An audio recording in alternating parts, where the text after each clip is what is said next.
Well, good morning. Day two, today's Tuesday, and we're going through the Code of Conduct again. And we are at General Rules and Regulations, Part 2. There's a lot of stuff in here to cover, but I'm going to touch on the highlights so that you'll really understand what we're talking about here. The first is academic discipline. You are responsible and are expected to conduct yourself in a manner so as not to interfere with the rights of others who want to learn. So in the event that you're disrupting class to where the teacher can't teach because you're not participating, you're acting up, you're causing a disruption, you're violating the other students in the classroom's rights to education, and you'll be asked to be removed from the classroom or come to the office. Dress code. And remember, we're reading from the Student Code of Conduct for all of Polk County. School administrators have the final authority to decide if clothing follows district rules. In other words, Ms. Griffin, as the principal, determines if everything that we already have in place with dress code is following those rules. Repeated violations of the dress code shall be treated as disruptive behavior, and referrals will be given. For the first offense, the student is referred to the office. For the second offense, if the student is involved in any extracurricular activities, they may not participate for 5 school days. And the third offense, the student will receive an in-school or out-of-school suspension. So dress code, very serious. Just follow the dress code and you should be fine. I'm going to read straight from what it says for every school, kindergarten through 12th grade. Shirts or blouses should be tucked in at the waistband. Pants with belt loops shall be worn with a belt that is properly fastened. Unacceptable attire. Clothing that exposes your stomach or your upper thighs. Clothing that is not properly fastened or has rips, tears, or holes, even if the holes are covered on the inside. Any form of overalls, any bibbed pants or bibbed shorts. Hooded sweatshirts are acceptable, but hoods may not be worn during school hours, so you should never have your hood on during the day.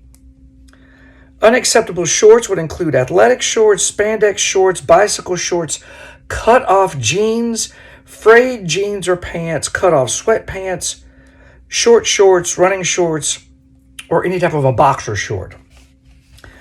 ID badges, which is also included in the dress code. Students in middle school must always wear their ID badge around their neck area when they are in school grounds, and their picture must be visible while being worn. So nothing new. There's nothing different from what you've already heard us talk about with what we do at Rochelle, but it's good to know that every student is supposed to follow this in the Code of Conduct. Obviously, we're a drug-free school. Do not bring drugs on campus. You shouldn't be doing drugs. They're so bad for you, but don't bring that garbage on campus because you'll get in some real trouble, and also with Officer Kraus as well.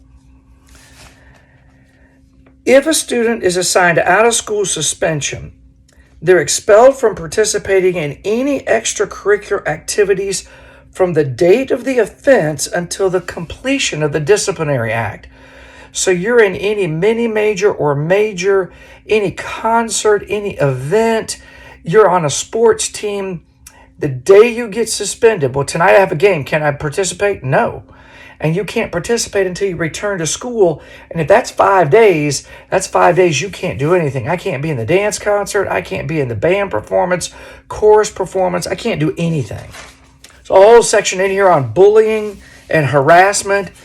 The bottom line there is you need to be nice to people. You need to not be mean and ugly and treat people badly.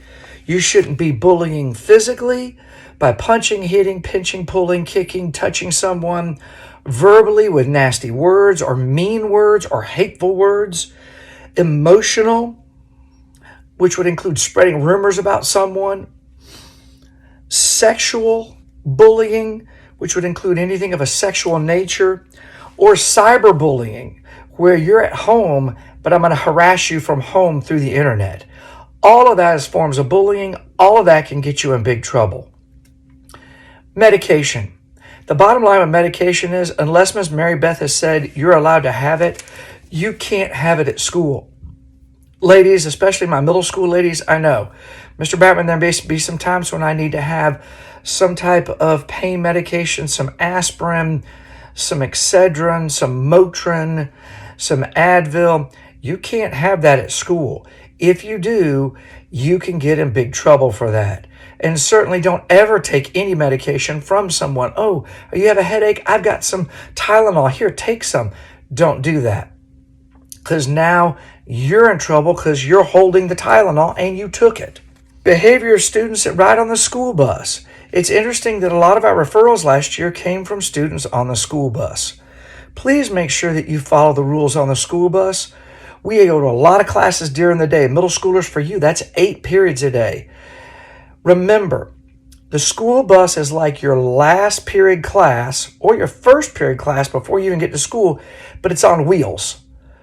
The teacher is the driver. Whatever the driver asks you to do, you should do. You do not want to get a referral and get kicked off the bus, so be aware of that.